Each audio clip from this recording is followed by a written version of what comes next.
Megan Hicks of I Run Far. I'm with Tom Evans. It's the day after the 2023 Western States Endurance Run, and you are the men's champion. Wow.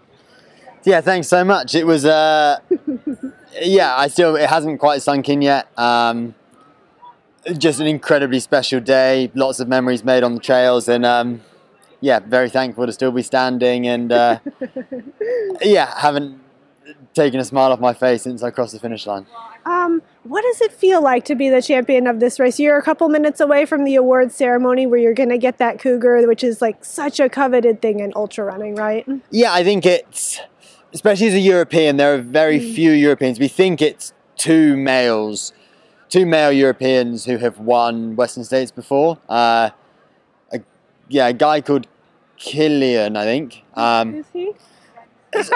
Yeah, to be following Killian's footsteps is just, I just can't quite believe it. So I really hope it sort of, shows some other European guys that it is doable, and we can come over to the US, and it's such an incredible race. It's very different to racing in Europe. Neither of them are better than the other, but it's very different. And I think hopefully it sort of inspires some of the other top guys in Europe that they can come over here and have a really good result.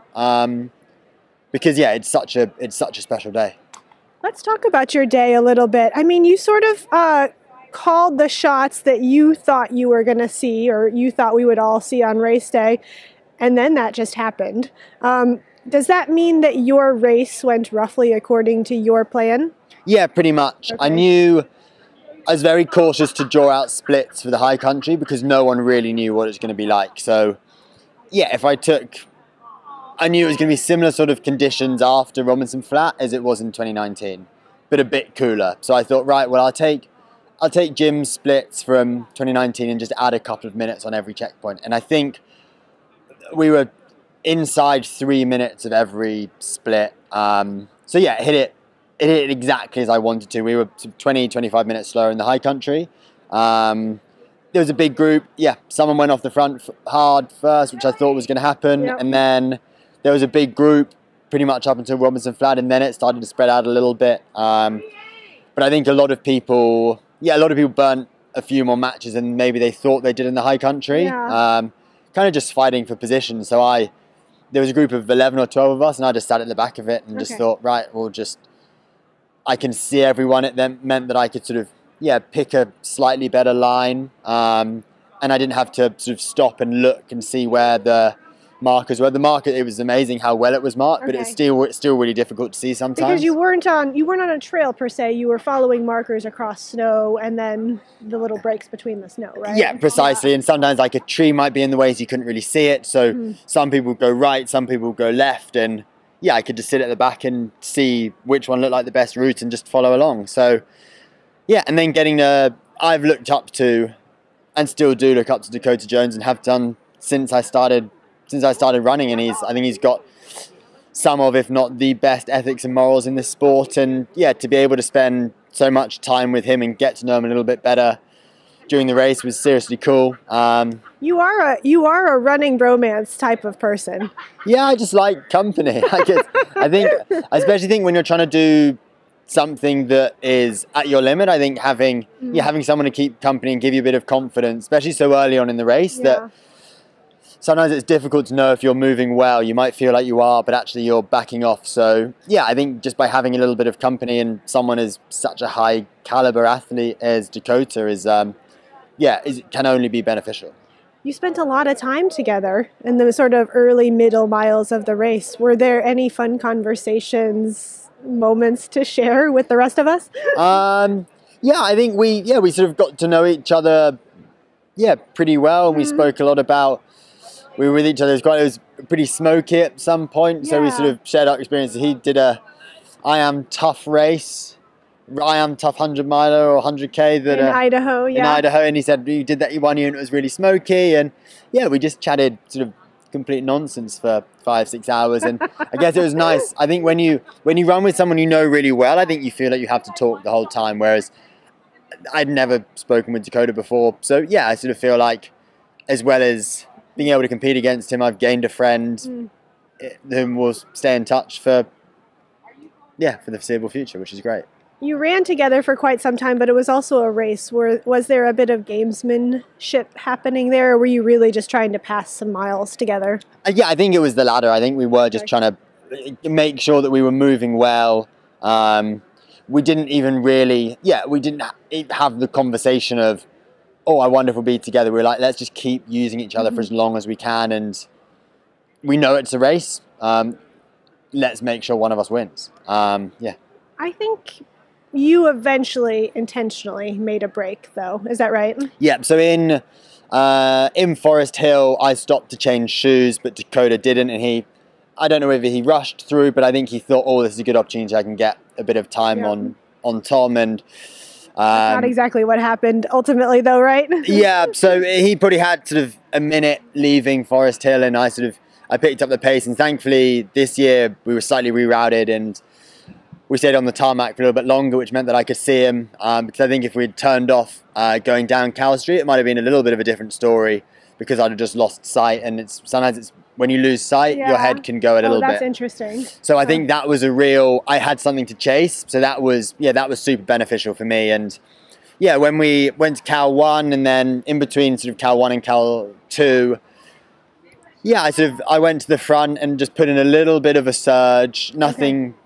crazy, but harder than I was prepared to run for the rest of the race, and held it for sort of 2-3 minutes and turned around on a little switchback and I didn't see him. So I thought, right, let's keep going. It's pretty, there's a lot of vegetation here, so you can't see that far ahead. Like, let's just try and get that elastic to snap, because the worst thing is when you try and snap the elastic and it doesn't, they then are in the driver's seat. So yeah, managed to snap the elastic, and was told when I was at Rucky Chucky that I had 6 minutes on Dakota at Cal 3.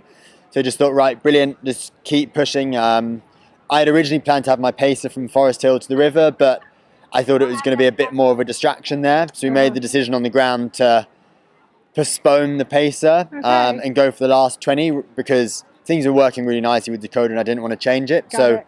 I then had something to look forward to, which was great, and picked up Josh Eberly, who, He picked you up at Rucky Chucky at the river, right? Yes. Yeah, so and then did the last 20 together, and it was just, it was really nice, and it was just really smooth, and we just clipped along nicely. Sort of operating sort of around just outside 8-minute miling. I think it's 8:10, sort of grade adjusted pace roughly. Which was perfect. And were you trying to, at that point, were you still following splits and trying to keep a certain pace, or were you sort of going in the moment with like, oh, this little uphill feels good, this little downhill feels bad, or what was it like there? Not necessarily on splits. It was just, I'm not hiking. So ran the whole thing until just before Pointed Rocks, where it's sort of the little technical bit, little technical uphill. So ran all of Green Gate up to Green Gate, which I think is that's a really decisive point. I think if you start hiking there and you've still got 20 miles to go, it can be a long day. Yeah. So it was just, let's just move as well as we can, and having a bit of company really really made the time go much quicker. I looked down at my watch once. I had 4 different GPS files to break the race up a bit, and I looked at it stupidly going up Green Gate, and it said like,